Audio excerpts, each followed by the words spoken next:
Hala şeyde Şerif çok poşetler var.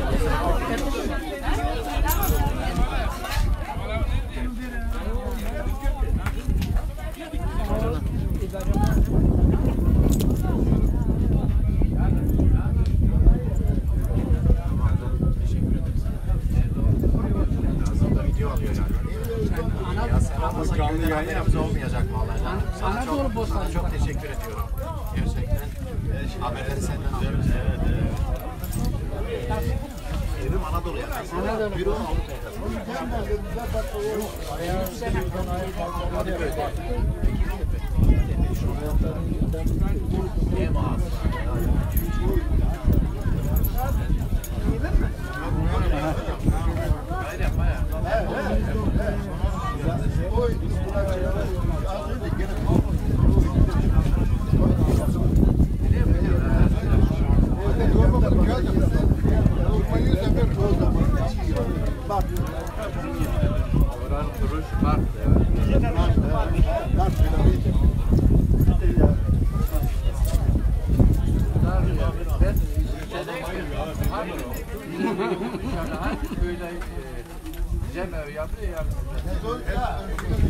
Sen de attı beni.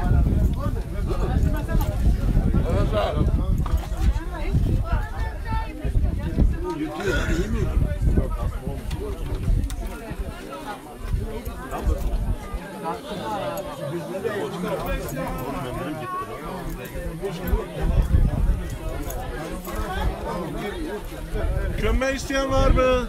Burada da öyle. Biri her güzel Ben ne yapayım?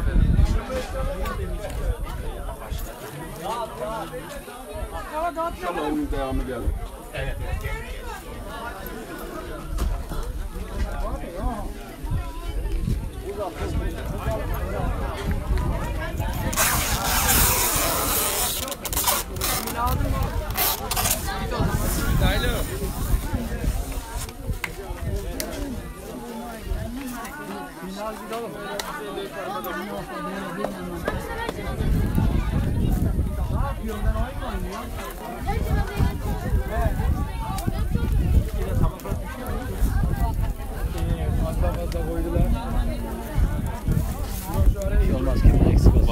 Bağırdıydık o kadar tamam.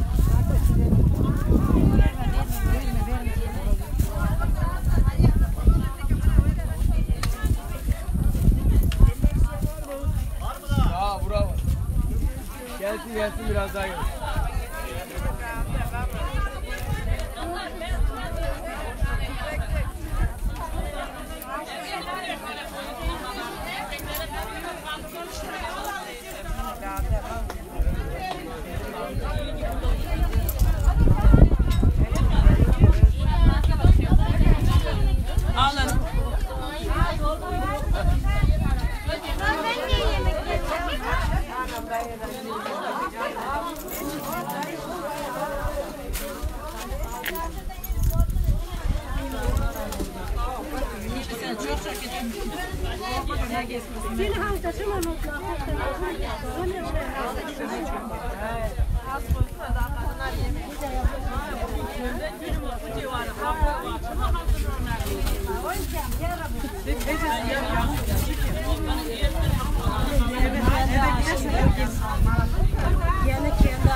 Tamam mı? Tamammış. Hadi yemeğe ver.